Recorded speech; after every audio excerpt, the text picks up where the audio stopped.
Hey there guys, my name is Jesse Cox, and today we're going to take a look at the gnome and dwarf starting area of Morogh in World of Warcraft Cataclysm.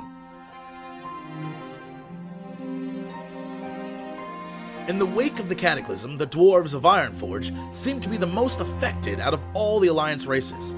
With their king, Magni Bronzebeard, petrified, the dwarves have gone completely on the defensive, barely managing to hold the chaos at bay as their longtime enemies strike them from all sides.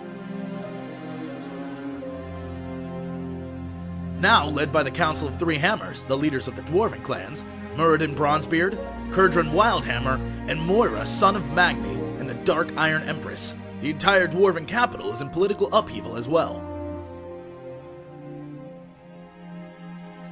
The Cataclysm not only brought Deathwing back into the world, but the Trogg, who long lived deep within the mountains nearby, have risen to the surface to escape the ravages of the elementals below. This in turn has forced the dwarves' longtime enemy, the Frostmane Trolls, to move away from the Troggs and closer to the dwarves, resulting in even more clashes.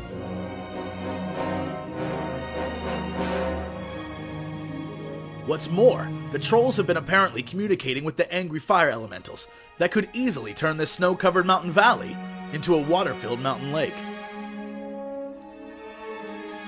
Meanwhile, the gnomes who fought so hard to reclaim Gnomeregan from Mechgineer Thermoplug find their home is not yet within their grasp. Thermoplug continues to hold sections of the city and refuses to let them go easily. His leprous troops attack and infect the gnomes both above and below the surface, but the gnomes, under High Tinker Mechatork's leadership, refuse to give up without a fight. And in a complete shock to the idea of silly gnomes, as perpetuated by fans, machinima, and later quests, the gnomes come off as far more skillful, aggressive, and with an overall seriousness I for one did not expect.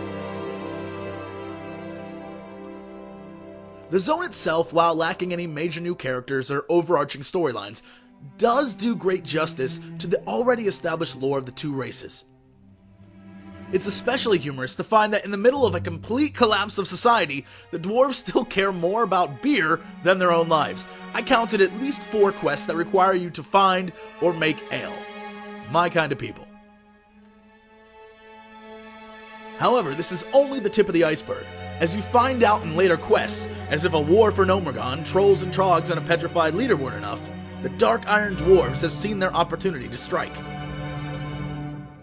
Seeing Ironforge with its forces spread so thin, the Dark Iron Dwarves have massed against many of the dwarven cities around the Eastern Kingdoms, and their capital is no exception. This, of course, comes as an even greater shock when their leader, the daughter of Magni, sits on the council. Is it a plot from within, or is Morogh just an empress in name only, with no real power over her people? Either way, it can't turn out good for the dwarves, who hope time will reveal the answer. And time is something Ironforge doesn't have. To return to the annotated world map, see the link in the description for this video.